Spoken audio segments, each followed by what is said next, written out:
అన్నా నువ్వు ఏదైనా తెచ్చుకో, ఏదైనా నీ నల్గొండ కోసం శాంక్షన్ చేసినా అసలు దీక్ష అసలు తెలంగాణ పోరాట యోధుడు నువ్వే అని ఎన్నో బహిరంగ సభలో చెప్పాడు మన గౌరవ ముఖ్యమంత్రి రేవంత్ రెడ్డి గారు.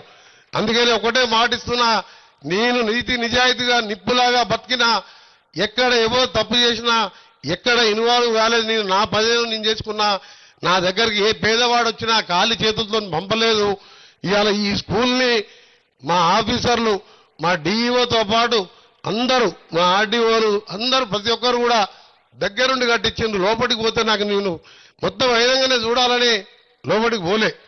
నిజంగా నాకు చాలా సంతోషం అనిపించింది. ఇవాళ నాకు ఇక పదవుల కంటే ఎక్కువ ఈ స్కూల్ని చూసి దీంట్లో ఆని ముత్యాలను తయారు చేయాలి, ఒక ఐఏఎస్, ఒక ఐపీఎస్, ఒక సైంటిస్ట్ లాంటి వాళ్ళని తయారు చేయాలనే ఆలోచన వచ్చింది నాకు.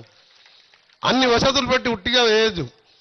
అలాగే ఇక్కడున్న ఎంఈఓ గారికి, అలాగే మన గౌరవనీయులైన మా గౌరవ టీచర్ల సిస్టర్స్కు, హెడ్ మాస్టర్ నుంచి కొడితే సిస్టర్స్ టీచర్స్ వరకు చెప్తున్నా, మీ సొంత పిల్లలను కూడా తీసుకొచ్చి జాయిన్ చేయండి. ఫస్ట్ జాయిన్ చేస్తే మీ పిల్లలు కూడా మెరిట్ ఉంటేనే సీట్ వస్తుంది. అందులో మా లీడర్ ఎవరంటే, సార్ మా పిల్లలు నెక్స్ట్ ఇయర్ సీట్ కావాలంటే నాకు తెలియదు, దానికి ఎంట్రన్స్ ఎగ్జామ్ పెడతావు, ఎగ్జామ్ వస్తేనే నీకు ఎంట్రన్స్లో పాస్ అయితేనే నీ కొడుకు సీట్ ఇస్తుందని చెప్పిన.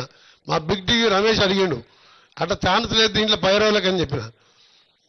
అందుకనే మీరు కూడా ఇంత మంచి ఫెసిలిటీ ఉన్నప్పుడు ప్రైవేట్ స్కూల్లో కూడా ఈ విధంగా లేదు. టీచర్స్ కూడా ప్రైవేట్ స్కూళ్ళ కంటే ఇక్కడనే ఎక్కువ. నారాయణ కాలేజీకి పోండి, గవర్నమెంట్ కాలేజీకి పోండి, అట్లా అక్కడ ఉట్టి డిగ్రీ చేసిన వాళ్ళు ఉంటారు, ఇక్కడ పిహెచ్డీ చేసి ప్రూఫ్ సర్వీస్ చేసి ఏ ఉద్యోగం రాక లెక్చరర్ ఉద్యోగం చేసిన వాళ్ళు ఉంటారు. ఇక్కడ ఎందుకు పోతున్నా ఎవరికి అర్థమైతలేదు. పట్టిస్తే ఎంతో మంది, వందల మంది విద్యార్థులు ఆత్మహత్య చేసుకుంటున్నారు. నాకే ఇట్లా ఛాన్స్ వస్తే తప్పకుండా నేను ఎప్పుడైనా ఎడ్యుకేషన్ మినిస్టర్ అయితే మాత్రం ఈ కార్పొరేట్ స్కూళ్ళన్నీ కూడా బంద్ చేసేది ఖాయం. గవర్నమెంట్ స్కూళ్ళనే చదువుకోవాలి. ఎవరైనా పేదవాళ్ళు వస్తారు ఇంటికి. ఇప్పుడు ఈ అడ్మిషన్ల సీజన్ వచ్చిందంటే నాకు భయం అవుతుంది. పోయొచ్చిన సార్ నారాయణకు, ఈ బ్రాంచ్కు, చైతన్యకు ఎంతన్నా రానంటే 3 లక్షలు అన్నాను. అది ఉండేదే 2. ఆయనకు తెలిసి ఇట్లా కోమంటాడు. ఇంకా మనసులో అనగానే 3 పోంటాడు. మనం ఫోన్ చేయగానే సార్ మంచిది సార్ 2కి ఇస్తా అంటాడు. అసలు 2 లక్షలు దాని ఫీజు.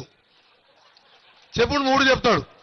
ఎంత దొంగలంటే వాళ్ళ గురించి ఎంత తక్కువ మార్చుకుంటే అంత మంచిది. నాకు కోపం వస్తుంది. విద్యను అమ్ముకోండి, విద్య వ్యాపారం కాదు. విద్య అనేది నాన్ ప్రాఫిటబుల్. అది యాక్ట్ చట్టం ఉన్నది, 25% పేదోళ్ళకి సీట్లు ఇవ్వాలని. ఆ చట్టాలకు తూట్లు పడిచి ఈ దొంగలు ఇవాళ కార్పొరేట్ పేదవాళ్ళను దోసుకుంటున్నారు. నల్గొండ పట్టణం కలెక్టర్ గారు ఆఫీసర్ల సహకారంతో తప్పకుండా మీరు 3 సంవత్సరాలు కాదు, ఈ 2 సంవత్సరాలే చూడండి. కార్పొరేషన్ ద్వారా నిధులు తెచ్చి ప్రతి పేదవాడికి ఇల్లు కట్టించే కార్యక్రమంతో పాటు, ప్రతి డ్రైనేజ్ వ్యవస్థతో పాటు పూర్తి తెలంగాణలో 12,000 కోట్లు ఒకటేసారి ఇవాళ ఫిబ్రవరి 7వ తారీఖు హైబ్రిడ్ యాన్యుటీ మోడల్ కింద టెండర్లు పిలుచుకున్న నా డిపార్ట్మెంట్లో 12,000 కోట్లు ఆర్బీఐ గ్యారంటీతోని. కాంట్రాక్టర్లు భయపడితే నీకు ఆర్బీఐతోని క్యాబినెట్లు, మేడారంలో క్యాబినెట్లు అప్రూవ్ చేయించిన ముఖ్యమంత్రి గారు చెప్పగానే క్యాబినెట్లో పెట్టిండు. కాంట్రాక్టర్కు నెల బిల్లు వచ్చే విధంగా. ఇక్కడ దేవరకొండ రోడ్డుకి వెళ్ళి మన కనగల్లు, మరిగూడెం, మన మాల్ వరకు, దేవరకొండ వరకు, అక్కడి నుంచి దిండి వరకు కూడా 4 లేన్ రోడ్డు పెట్టిన 200 కోట్లు. చిట్యాలకి వెళ్ళి భువనగిరికి 4 లేన్కు 180 కోట్లు పెట్టిన. ఇవన్నీ కూడా వచ్చే వారం 10లో టెండర్లు ఉన్నాయి. అట్లా తెలంగాణ మొత్తం కూడా పెట్టినాం. నాది ఒకటే కోరిక, మీ అందరూ కూడా మీరెక్కడ పిల్లలున్నా, ఎక్కడ పేదవాడున్నా చదువుకుంటారంటే మీ చేతులంతా సాయం చేయండి. ఒక కోమటిరెడ్డి వెంకటరెడ్డి ఒక్కడే చేసేది చాలదు. మనము మన భార్య పిల్లలు బాగున్నప్పుడు పక్కింట్లోనూ, మన గల్లీలను, మన ఇంటి పక్కకు, మన ఊర్లోనూ ఈ పేదవాడు ఉంటే ఓ 1000 రూపాయలు ఇచ్చి సాయం చేసి చదివిస్తే పోయేది ఏం లేదు. అందుకనే నేను ఎప్పుడు కూడా ఒకటే కోరుతా, నేను సమాజంలో ఉన్న పేదవాడిని అంటే ఒక ప్రభుత్వం ఒక్కటే ఇంత పెద్ద దేశంలో పైకి రాలేదు. నీ డబ్బులు దాచుకొని ఇన్కమ్ ట్యాక్స్ వాళ్ళకి లంచాలు ఎత్తుకుంటా, నువ్వు వెనక కొట్టుకుంటా, ఇంత కష్టపడే బదులు నువ్వు పిల్లల్ని దగ్గర తీసుకొని పేదవాడిని చదివిస్తే ఇంత పుణ్యం వస్తుంది, ఆ పేద కుటుంబం కూడా బాగుపడుతుందని చెప్పి. అందుకని ఈరోజు ప్రకాశం బజార్లో వెలిచిన ఈ స్కూల్లో జరిగే విద్యార్థికి వచ్చే సంవత్సరం 500 కెపాసిటీ, 500 వరకు విద్యార్థులను తీసుకుంటూ ఇంకా ఎక్స్పాన్షన్ కావాలంటే పక్కకు కూడా 2 క్వార్టర్లు నార్ డిపార్ట్మెంట్లో ఉన్నాయి కాబట్టి అదేం పద్ధతి. నీ ఒక సంతకం పెడితే ఆ 2 క్వార్టర్లు కూడా ఖాళీ అవుతాయి. దానికి కూడా ఒకటి అవసరం ఉంటే స్ట్రెంత్ పెరిగితే అక్కడ కూడా కట్టిస్తాం.